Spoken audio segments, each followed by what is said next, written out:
What was going through your mind when you left us for dead? Someone watching tonight may have the final piece of this extraordinary puzzle. The hair on the back of my neck just went ping and I had goosebumps. The one missing piece that will complete one of the most remarkable family reunions you'll ever see. I knew straight away that she was my sister. Everyone wants to know that. It's like coming home. 4 orphans, abandoned in different places and times by their mother. Why would she do that? What possessed her to do it? They grew up unaware the others existed. He'd been abandoned one street back from where I was abandoned. This is where it happened. And they may never have known, but for one incredible twist of fate. The dots all started lining up. He could be my brother and I know who his mother is. We're following the impossible road. One of our most heartwarming stories ever. Look at us.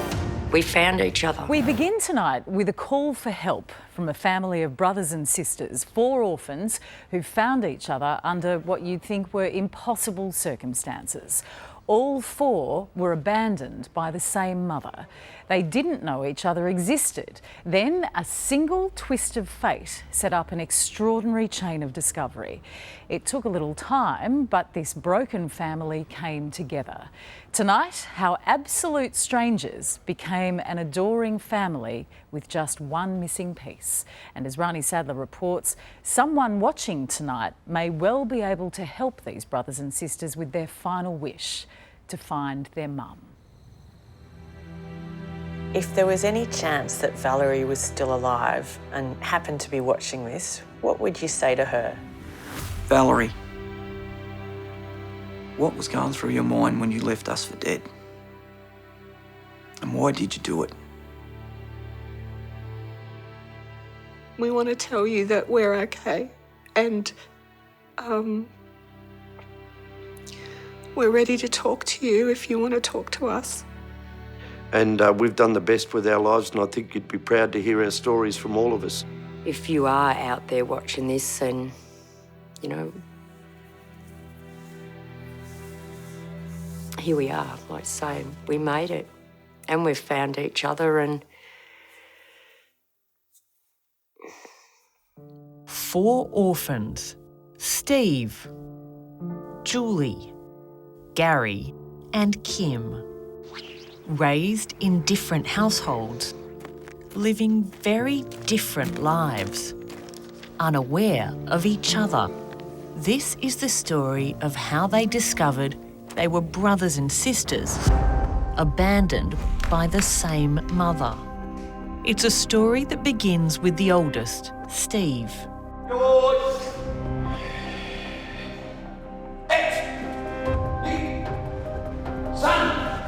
I always heard that I was adopted and was never discussed.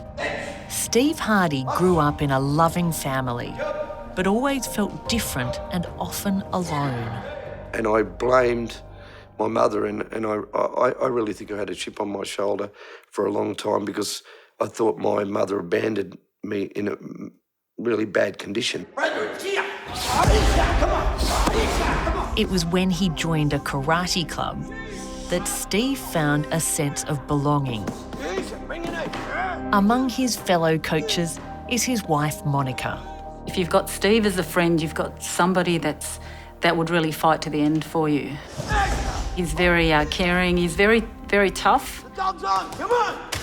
Very disciplined. It's like being tender and tough at the same time.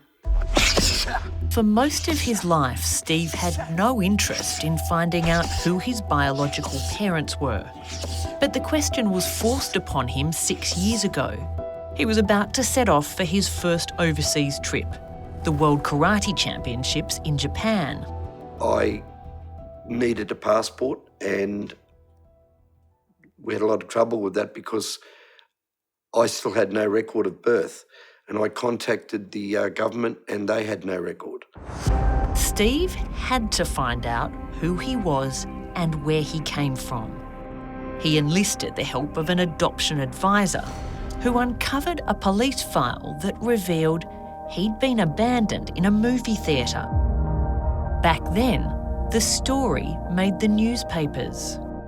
Police have not yet found the woman who abandoned the 3-week-old baby boy in the retiring room of the Civic Theatre, Haymarket City, on Thursday evening. They are looking for a woman of about 23 who was seen leaving the theatre wearing a red coat shortly before the baby was abandoned.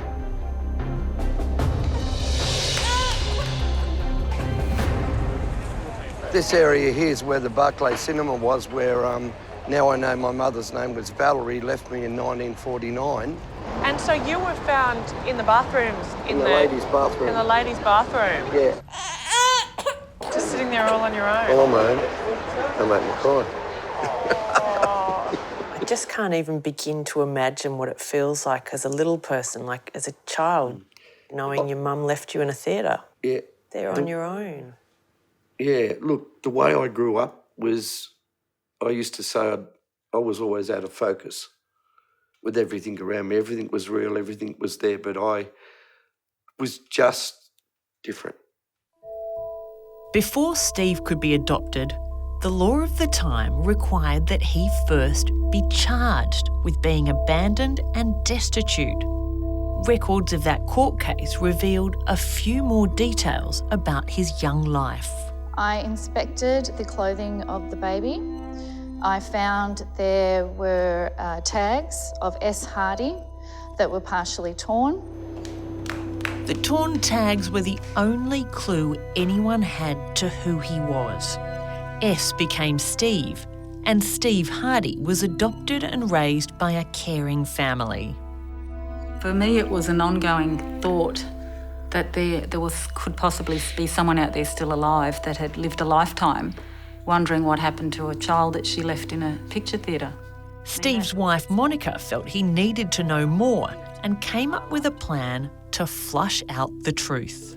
I decided to approach the newspaper that had done the original article on Steve back in 1949.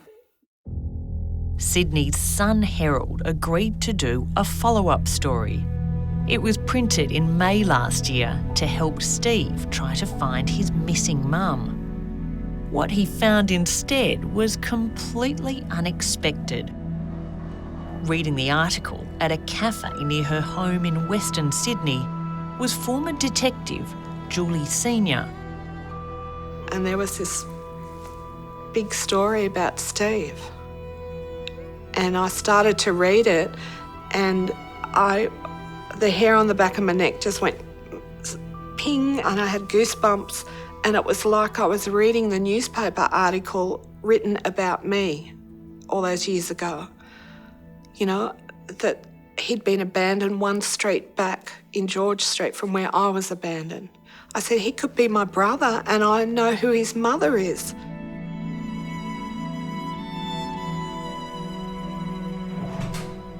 Julie had already begun to investigate her own orphan past. In 1956, she too was abandoned, dumped at the People's Palace Salvation Army hostel, a few streets away from where Steve had been found. She was 6 weeks old.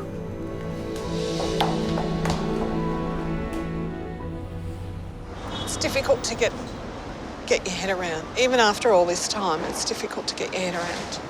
That it really was you as a little baby, abandoned in that building. Yep. But this time, the mysterious woman who'd left her child was arrested. I found the newspaper clippings about a woman was arrested, so I put two and two together on that. The woman was 26. Her name was Valerie Myrams, and she was charged with having left her child without proper care and attention. The records led Julie to the address where Valerie lived when Julie was born. It's now a vacant block. It's kind of eerie to think that your mother was right here in 1957 making the decision to let you go. Makes you a bit goosebumpy, Yeah, doesn't it does, yeah. All these years later. Yeah. So, yeah, this is where it happened. After she was abandoned, Julie was adopted by a Sydney family.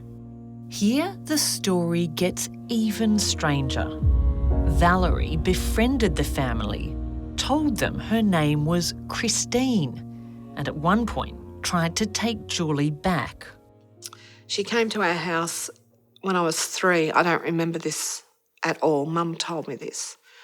And she walked in and said to Mum that she was taking the baby back. Julie, come with Mummy. No! They put me in between them. So Mum stood behind me, my sister stood in front of me, and basically my sister and mother said, over our dead body. She's my daughter. I love her. So then there was a bit of an argument at home. I can't have her. No, see her. It's too late. No. And then Valerie left. So, and that was the last time Mum saw her. Julie wondered if her mother was still alive. In 2000, she posted a message on an adoption website. 6 years later, she got a response. I got an email from someone saying, I'm your sister. You know, my mother's name's Valerie Isla Myrams and I'm your sister. And I went, yeah, right. Yeah, right. But I better ring this lady anyway. I sort of said to her, you know, don't freak out, but my name's this, I've been given this, and you've got my mother's details. And she goes, what, you know, like, what do you mean? And in the process, because Julie's an ex-policeman, she was writing this down as a policeman on the phone, Kim St. George. And we had a difficult conversation. I was, you know, wary. I could always hear in Julie's voice she just wasn't convinced. Yeah, right. Side of me, I'm never going to let that side of me say, because I was left for dead, I'm not going to let that happen to anybody else. Gary and Kim spent years in and out of children's homes. At times they lived with their father, who refused to tell them anything about their mother. You know that, whether you got left or not, you still got to find that root. You know, she's my mum. She was meant to be my mum. So I kind of blame her a little bit for maybe the person I grew up to be, and I don't know. How much of a hole has it been in your life?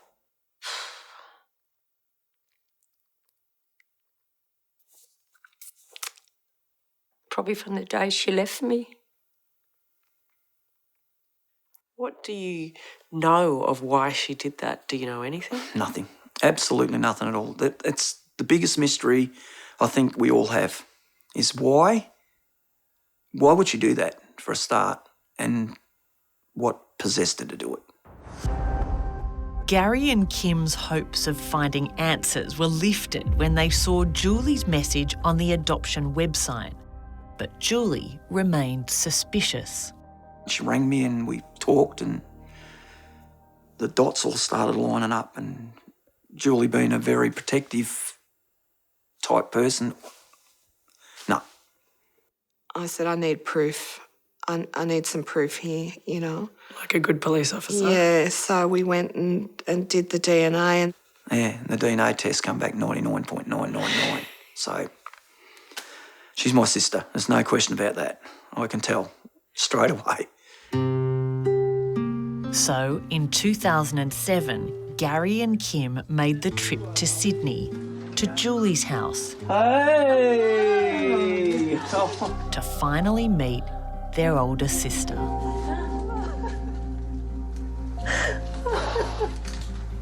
And he just put his arms around me and we hugged, and then I pulled back and had a look at him.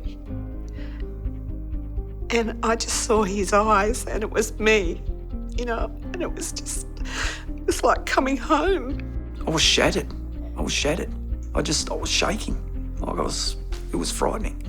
But once I give her a hug, wow, it was like all these little tentacles come out, and I just, you know, I knew straight away that she was my sister. It's just the weirdest feeling. You were a bit nervous? Oh, I couldn't even hardly walk. I couldn't talk. I couldn't I was crying, always crying. It was emotionally heartbreaking, but in the best way. Like it really was. That's how I felt. I felt like my heart was breaking, but in a good way, because like you say now, there's just that one person. Mightn't be Val, but it's something. Back then, they thought this was it. But 7 years later, Julie sat down to read that newspaper article about a baby abandoned in a cinema, Steve Hardy. We got a phone call from the reporter and she said, I think we've got some crackpots on the phone that they could think that's your sister. And I said, why do they think that? Oh, they were abandoned too. The reporter thought you were nuts. She said, I'll pass on the details to you, but the chances of this happening is like someone winning Lotto, and therefore, don't count on it, sort of thing. She called me a wacko nut job, I think was... Why? Because she thought it was so unlikely that you the could be chances of related. us, and this was her exact words, the chances of you two being related is like winning Tats Lotto, unquote. What was that phone call like when he said, hello, it's Steve? Oh, look, I started crying on the phone. I was trying to keep it together, but I was excited for him. Not for me and not for Gary, not for Kim, but for him, because I thought I had the key to unlock the mystery for him, Well, Julie, being the typical policeman or ex-police, said we've got to do a DNA. And I got a phone call, hello, brother. And that was how I found out the DNA was positive. It was Julie. You won Tats Lotto? Twice. I certainly didn't expect a sibling to come forward at all. It's hard to conceive that someone's abandoned a child, but you couldn't imagine that someone would have done it again and then again. And again.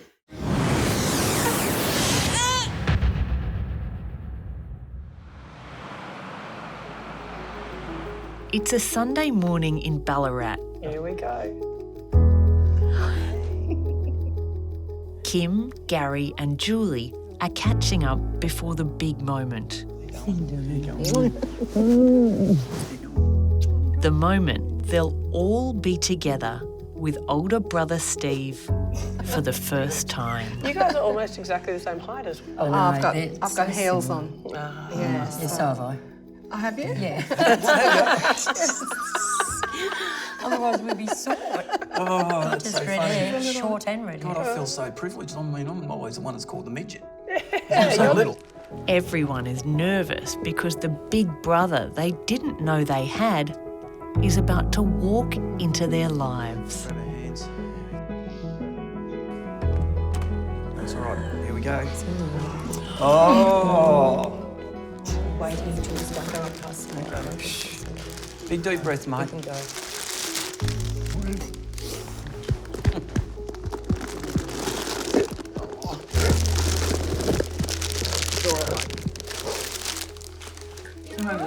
It'll be good to do it. All right. Yep. Shit, this is... Did you give them more flour? Thank you. Yeah. Oh, they're already together. That's the first... It's all right. Just breathe. Just breathe. Don't worry. It's good. 64 years in the making, mate. Is your hand all right? No, it's all right. Don't worry about my Take it hand. easy, just take a deep breath and gather your I'm thoughts. good now. You all right, Steve? You good? I am good. It's worse than a wedding.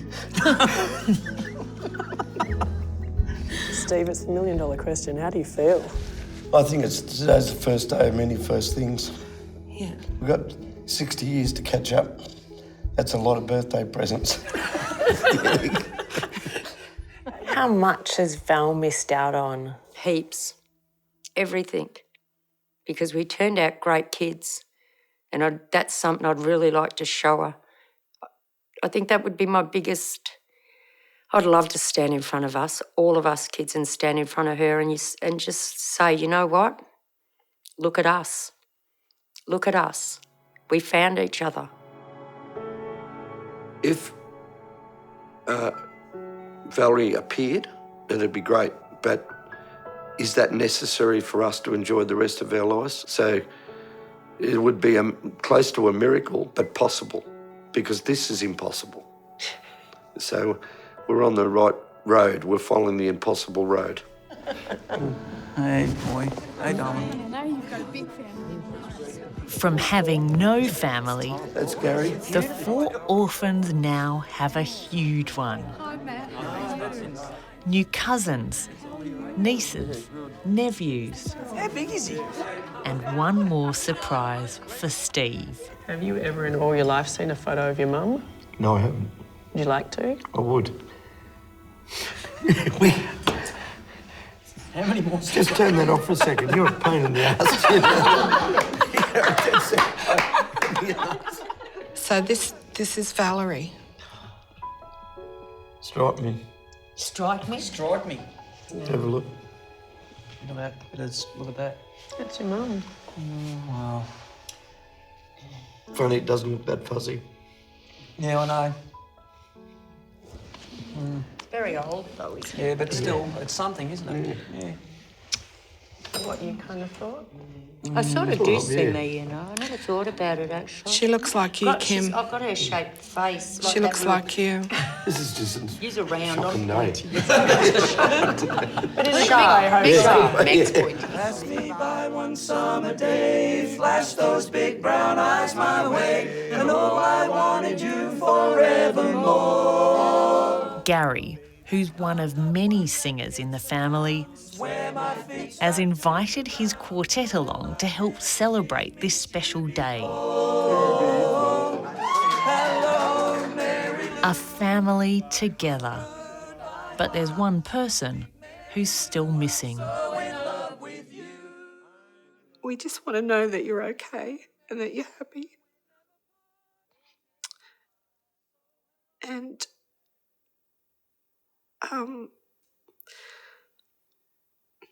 it would be really nice. It'd be nice to see you. If you want to, it'd be nice to see you. But we're okay. We're okay. I think that's what I'd say. Cheers! Cheers, everybody. Cheers! Here's to a happy friendship and happy family. Family! Why would a mother abandon her child, and not just one child, 4 of them over time and in different locations? There were a number of perplexing questions raised in our story 2 weeks ago on the 4 orphans. But the biggest question of all for Steve, Julie, Gary and Kim came as we united them against the odds for the first time in their lives. Where was their mother? And that's where the amazing Sunday night audience stepped in. And tonight, thanks to you, we're able to share the remarkable final chapter. Here's Rani Sadler. There it is. They're brothers and sisters who spent most of their lives as strangers. Look at that. Now, together, they're out to solve their biggest mystery.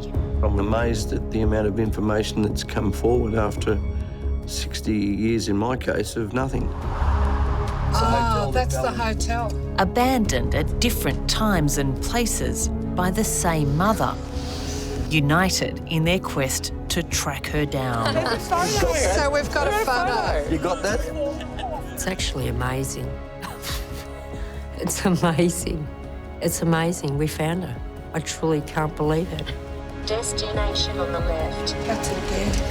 Everyone right? Yep. Deep breaths. Number 7, Julie. I'm shaking. That's all right. Here we go. We brought Steve, Kim, Julie and Gary all together for the first time. 4 brothers and sisters who found each other against all odds. Thanks to some unlikely coincidences and incredible luck. Oh, the four of you together. We got a phone call from the reporter and she said, I think we've got some crackpots on the phone that they could think that's your sister. Don't freak out, but my name's this. I've been given this, and you've got my mother's details. I said, he could be my brother and I know who his mother is. The DNA test come back 99.999. So she's my sister. So you've got some scoops about Valerie. By Monday morning, clues started flooding in. Viewers with experience researching family history had come together online. When I got onto Reconnect Free, that was the website after the Sunday night program, I typed in Valerie Isla Myers and there was already a discussion going on about her. Pictures of Valerie as a young woman emerged.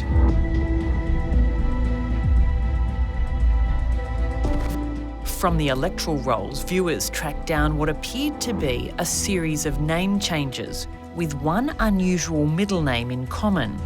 I thought it might be an extremely long shot, but was it possible that Valerie used the names Valerie Isla Ryan and Christine Isla Ryan? So the key was in the name Isla? Yes, definitely. Yeah. Definitely. Christine. The name Christine Isla Ryan came up repeatedly, but not in Sydney or Melbourne, where her children had been looking. So she was in Brisbane. After further searching, we found Christine Isla Ryan shared the same date of birth as Valerie Isla Myrams. I sent it to Julie and spoke to Julie about it and she seemed to think that there was a high possibility that it was her mother as well. You all know that my journey. 24 hours after the program aired, Julie and I sat down with Steve, Gary and Kim to share what we'd found. As a result of the show last night, it's been discovered that our mother had a name and she was known as Christine Isla Ryan. But Christine Isla Ryan passed away on the 4th of May 2012 in a nursing home in Brisbane in a place called Salisbury. I didn't want that to be news. I know, darling, I know you didn't, and I know we spoke about it, and I know you wanted it to be happy news, and I did too. I apologise that this is the news that we had to bring you and it wasn't the news that you wanted to hear. We got so close. But to be honest, we wanted to hear something rather than nothing, and you've got to be big enough to take it both. So don't apologise for bringing bad news. Bringing no news would have been worse. So do you know anything more about, like... Where did she live? What did she leave Yeah, behind? she got other family. Like, how did she just get there? Then I want to see there. I want to go and pay my respects, and I need to be there. How we do that, whether you guys come with me or not. We're with you. I'm about that. I'm going. Anybody goes, we all go. Yeah, well, that's Not it. one. Yeah. They'll never be in one again. No. The four siblings travelled to Brisbane, determined to find out all they can about the mother they never knew. Turn right, then destination on the left. Oh, there it is, over there. Where? What is? Over there, that's the rooming house where she was. This is the last address listed on electoral rolls for Christine Isla Ryan. You ready, kids? Everyone right? Yep. Deep breaths? Yep. Number 7, Julie. I'm shaking. They've been told their mum lived down this corridor. Someone else lives there now, but they still want to get as close as they can.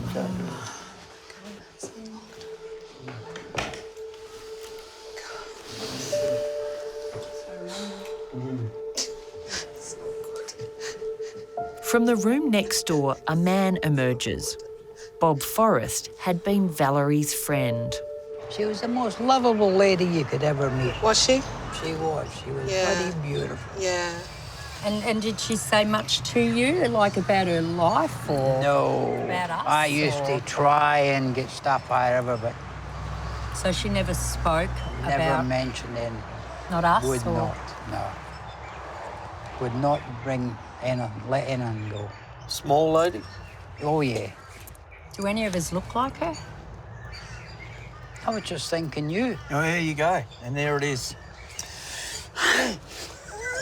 How many people live in there? Oh, there's got to be. Wow. Is that spooky? Yeah, but I think the good thing, Bob, is that you've been able to tell us that she was a fine lady. Oh, she was, mate. She was. Nobody could see her Particularly for bad you. way. Yeah. She was great, Yeah, that's important. because we've heard a lot of negative stuff and you fixed it up. No, I'm telling you. Once in my life, I actually know she was a good person. I never knew that before. Haven't known that in 35 years. And thank you. It means a lot. No problems at all. Bob and Valerie used to drink at a nearby pub.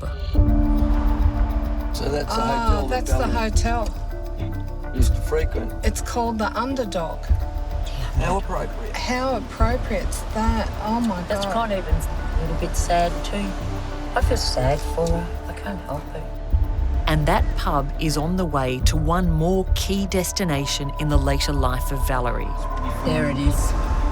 Another hostel where she had lived. Not far from the pub. No, Walking Again. distance from the pub. that's right. From that pub. Again, I'll say 15 minutes from where I used to work. I can't believe Early you've been so close to her. For 8 years, Gary had worked as an army chef nearby. Well, you know, I was that close to probably, you know, giving you a cuddle or, you know, I could have walked past you in the street. Really, true story. I could have walked past her and not even known. Chose all that over I know. us and... I know. All right. It's okay. We've got each other. We've got each other. That's all that matters. You know, as much as it pains and hurts you that she's not here and you missed. Hey, you are here, you know? I know, but her existence, her whole existence, Gary. She just wanted to be the way she was. She was comfortable with that, and we've got to live with that. We've just got to accept that. We can be grateful that we found something. You know, it's better than finding nothing. We had found her earlier. Yep. I believe she would have jumped at the opportunity to come and be helped by us. That's how I get warmth out of this. In the late afternoon, there's a text.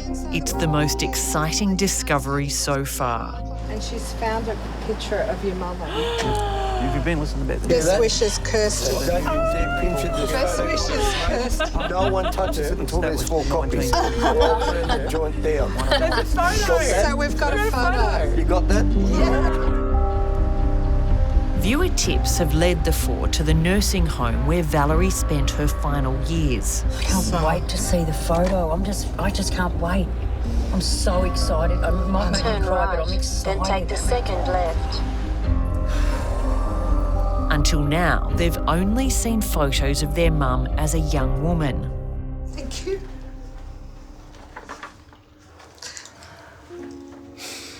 Wow. Look at that. There she is. Hello, Ma. It's the first photograph we've ever seen Eva. since she was really a teenager. She looks And beautiful. probably the best photo. She's the spitting image of you. Look, it's just like I'm looking at you. And she's so happy. Look how happy she is. Valerie, or Mum now, I could say my mother is just not a name that somebody's handing around. I know her identity, I know where she went, know where she walked, know where she lived.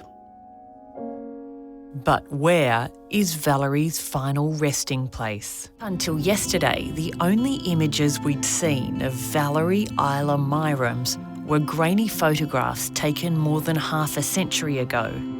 The truth about who she really was is finally emerging. I actually can look at her and go, that's my mother. Now I can say, well, I can tell you that, and I can show you that, and I can say that's my mother. It's a good feeling. She was witty, she was funny, she was brash and she was upfront, but she was a good person. She was kind, swore like a trooper. That's fair enough, I can understand that. But just a nice lady. And look, I'll hang my hat on that. Thanks to your tips, the 4 orphans have discovered their mum had spent her final years in a nursing home. Before that, she was in boarding houses where she lived a humble but happy life. That's it. It's comforting, actually, to know that for everything we got told, I'm sure she did care. And I'm sure it wasn't easy for her, honestly, now, to leave us babies behind. Armed with her new name, the 4 had tracked down her will. It says the whole of my estate is to go to the Society of St Vincent de Paul. And intriguingly, a report that Valerie herself had been put into foster care and adopted out when she was 3. I'm not offering her any excuses because there are a lot of people out there who are adopted and been in foster homes and they don't abandon their own children. But in a way, that may have made it easier for her to think, I've had such a dreadful life. My children aren't going to have that same life. I've sort of always thought, I wonder why she didn't want us. I can't explain why I've taken rejection on so hard from that being left. But I guess, everyone wants to know their parents.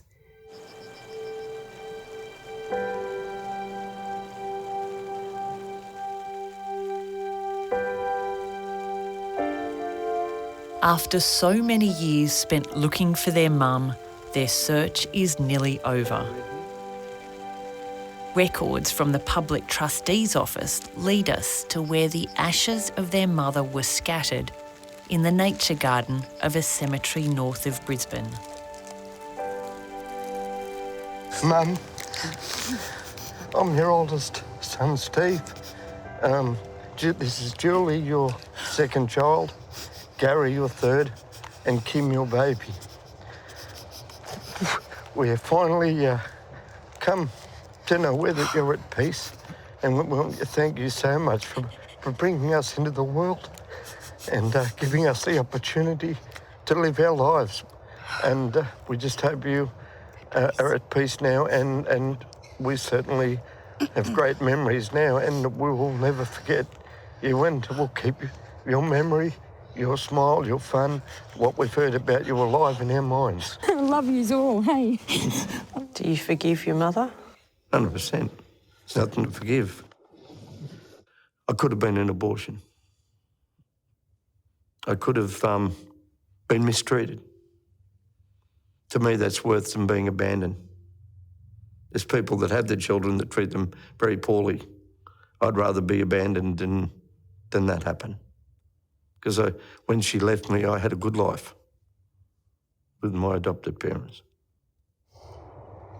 We love you. The journey is now complete, and a lot of the demons and the uncertainty that we had in our lives is now gone, and she's at peace. Amazing grace, how sweet the sound that saved a wretch like me. I'm not angry, no. I've never been angry about it, just sad. Sad that I couldn't know her more as a person, but that I couldn't offer her a better life than what she had, and maybe given her some peace, you know? If you could change anything about this entire experience and the entire journey of finding your mother, what would it be? For her to know that we forgave her.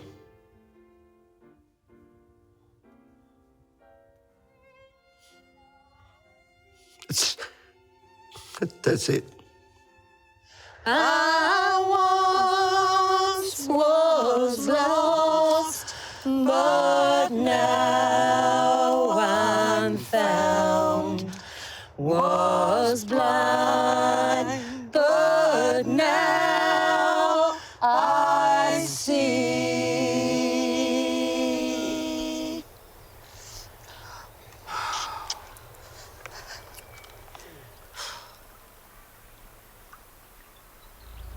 What an amazing story. Julie wanted to express her heartfelt thanks to everyone, including many of you who pitched in to help them solve their family mystery. To everybody, to the people at the nursing home, to the people at the public trustees, to everyone out there on the internet that wanted to help and came to us with every little snippet of information. God bless you all, because you've made 4 people very, very happy, very happy. And I would love to meet you all, but there's too many. So I just want to pass on my thanks from my heart